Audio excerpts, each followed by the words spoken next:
আমাদের বিভিন্ন পর্যায় সূত্রের মধ্যে সর্বশেষ এবং সবচেয়ে গুরুত্বপূর্ণ যে সূত্রটি তা হচ্ছে মেন্ডেলিফের পর্যায় সূত্র। আমরা যদি একটু মেন্ডেলিফের পর্যায় সূত্রটি একটু ভালোভাবে খেয়াল করি, আমরা দেখতে পাবো মেন্ডেলিফ বলেছিলেন যদি মৌলসমূহকে ক্রমবর্ধমান পারমাণবিক ভর অনুযায়ী সাজানো হয় তবে তাদের ভৌত এবং রাসায়নিক ধর্মাবলী পর্যায়ক্রমে আবর্তিত হয়। এটি ছিল মেন্ডেলিফের মূল পর্যায় সূত্র।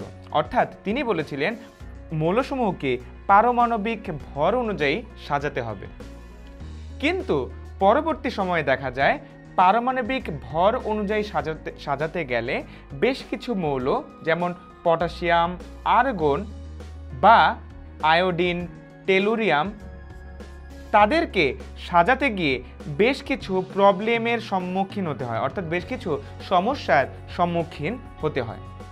পরবর্তীতে 1913 সালে বিজ্ঞানী মোসলে কর্তৃক আবিষ্কৃত হয় পারমাণবিক সংখ্যা। 1913 সালে বিজ্ঞানী মোসলে কর্তৃক আবিষ্কৃত হয় পারমাণবিক সংখ্যা এবং পরবর্তীতে দেখা গেল যদি এই মৌলসমূহকে পারমাণবিক সংখ্যার ভিত্তিতে সাজানো হয় তাহলে এমন কোনো প্রবলেমই বা এমন কোনো সমস্যারই সম্মুখীন হতে হয় না। এজন্য বিজ্ঞানী মোসলে পরবর্তী সময়ে মেন্ডেলিফের পর্যায় সূত্রকে একটু পরিবর্তন বা মডিফিকেশন করেন।